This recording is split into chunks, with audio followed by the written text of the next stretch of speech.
It is no secret, life has grown more expensive lately. A new survey is drilling down on how different groups of us are navigating all of that, and that is starting with Tipflation. Kent Erdahl explains what that is. Hi. If you're wondering who's most likely to tip a lot for a latte, ask a barista. I've noticed that a lot of younger people are more willing to be more generous when they tip.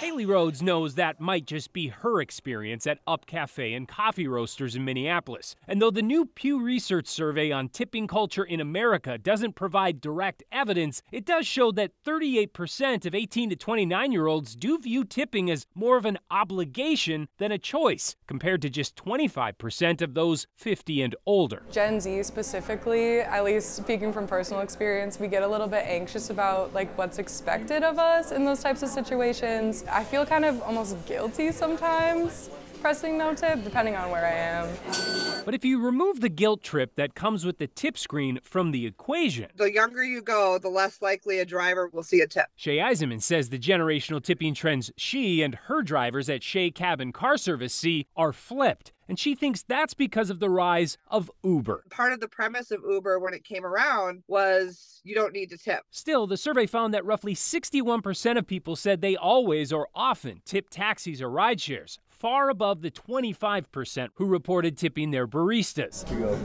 Sounds good. And while more and more people report being confused about if they should tip for different services, the group with the highest level of education, postgraduate degrees, struggled the most, with just 22% finding it very easy to figure out. Whether I was a server at a restaurant or a bartender or a cab driver, I've noticed the higher educated oftentimes are not as good of tippers. Yes. Though she says the biggest indicator of all is how much they've served others. The most generous people are oftentimes middle-class people, working-class people, service industry, and small business owners. Thank you so much. People assume because I am a chauffeur and I drive a limo that I only drive rich people and that rich people are the people that pay my bills. But actually, it's everybody in the middle that gives me my living.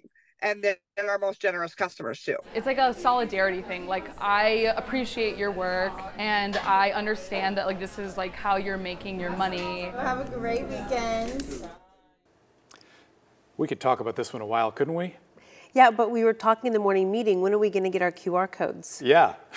So that, I think the hard thing about this, having waited tables in college, I lived off tips for a while, but what would have been really cool is if the restaurant had just paid me a fair wage so I didn't have to rely on tips, because I think a lot of studies have shown that it's not really related to the level of service you're getting, and a lot of other countries have figured out how to make it where we don't have the kind of different caste system of employees and those folks who have to live off tips. And right, but these people don't have to live off tips. That's the problem. And the weird, you get the screen, you got to tip the screen when you didn't ever interact with the person and all that kind of stuff.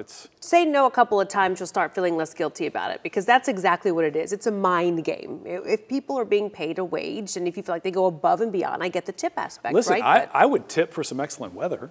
I would. Well, we're going to get Greg a QR code. That way, if you're happy with it, I'm taking the tips. We're going to do the tips. Okay? Oh, is that how it works? Okay, you have to like the forecast for me to get the tip. Okay. Yeah, that's it. Oh, okay. All right. Well.